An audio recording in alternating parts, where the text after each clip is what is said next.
I don't know who I am anymore. And the strange thing is, I don't even remember the last time I did. If you asked me 5 years ago, I could have told you exactly who I was. I was the guy who made people laugh, the one who stayed up late helping friends with their problems, the guy with a plan, a stable job, a long-term relationship, a future. But life, it doesn't always follow your plan. It started unraveling slowly, like a loose thread I kept ignoring until the entire fabric of my life came undone. The guy I used to be. Back then, I worked in a mid-sized marketing firm in Chicago. Nothing too fancy, but enough to keep the bills paid and a ring in my pocket for someone I thought I'd spend forever with, Maya. She was my everything. We met in college. She had this way of looking at the world like it was still full of wonder. She reminded me to slow down, to feel. I was always in my head. She pulled me out of it. We had plans. Marriage, a house in the suburbs, maybe 2 kids and a golden retriever named Charlie. I was building that life for us, sacrificing weekends, working overtime, just so I could give her the world. At least, I thought that's what she wanted too. Cracks beneath the surface. But something started to shift. I'd come home later and later. She'd stay up less and less. Conversations turned into small talk. Small talk turned into silence. And one night, she looked at me across the dinner table and said, "I don't think I love you anymore." Just like that. No screaming, no tears, just a quiet sentence that shattered everything I believed was stable in my life. I didn't know what to say. I just sat there staring at the wall behind her like it could offer me answers. That night she packed a bag and left, and I just sat on the couch all night, numb. Falling apart, quietly. The days that followed were a blur. I still showed up to work. I smiled when my coworkers asked if I was okay. I even joked about finally having the TV remote to myself. But inside, I was screaming. And then came the phone call. My dad had a stroke. They said it wasn't major, but enough to leave him partially paralyzed. I hadn't even processed Maya leaving, and now I was rushing back to my childhood home, taking care of a man who once stood tall and unshakable, now reduced to needing help eating soup. My mom was exhausted. I could see it in her eyes, so I took a leave from work and stayed. Weeks turned into months. I stopped checking in with friends, stopped replying to messages, even birthdays passed me by unnoticed. The stranger in the mirror. One morning, I caught my reflection in the mirror. Dark circles, unshaved, eyes that didn't sparkle like they used to. Who was this guy? He wasn't funny anymore. He didn't dream. He didn't love. He just existed.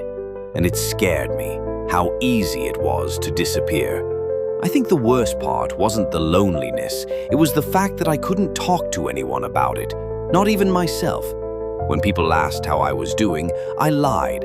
Not because I wanted to, but because the truth was too complicated. I'm okay, I'd say. But in reality, I was drowning, slowly, silently. The things I never said. I never told my dad how much I missed having a real conversation with him, how hard it was watching him struggle to do simple things.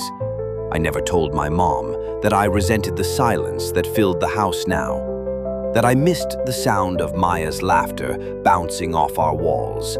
I never told Maya how broken I felt when she left, how even her perfume still lingered in my old hoodie like a ghost I couldn't shake off. There were so many things I never said, because I didn't know how to, or maybe because I didn't think anyone would care. When friends fade, you always think your closest friends will be there, right? But when months pass without replying to texts, people move on. They stop calling, stop asking if you're free this weekend, stop inviting you to birthdays, to dinners, to life. And then one day you realize you're not part of the group anymore. You're just a memory that pops up in Facebook's On This Day reminder.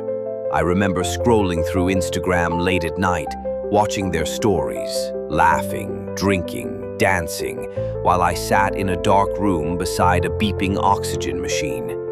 And I didn't blame them. I just felt forgotten, like I had quietly stepped out of the frame while the world kept moving. The breaking point. One night, it all hit me at once.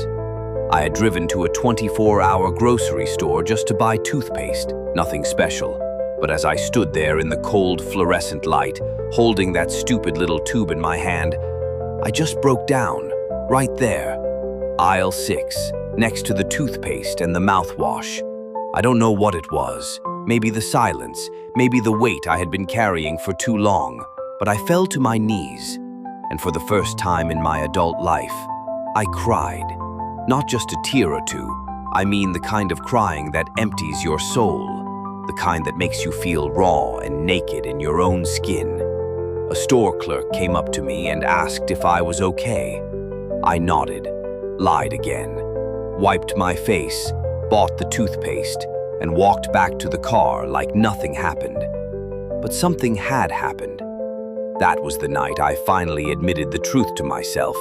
I was lost, completely, utterly. A voice in the darkness. The next morning, I woke up to a message on my phone. It was from an old college friend, Liam. "Hey man, I don't know what you're going through, but I just had a dream about you. Felt weird. Just wanted to say, I hope you're doing okay." I stared at that message for hours. I hadn't spoken to Liam in years, but something about it. It was like a match in a pitch-black room, small, flickering, but enough to remind me that I still existed. I messaged back, "Thanks, I'm not okay, but I'm still here." He replied instantly, "Let's talk, anytime." And so we did, that night, for 3 hours. We talked about college, about where things went wrong, about love, about depression, about identity. And in that conversation, for the first time in what felt like forever, I felt seen.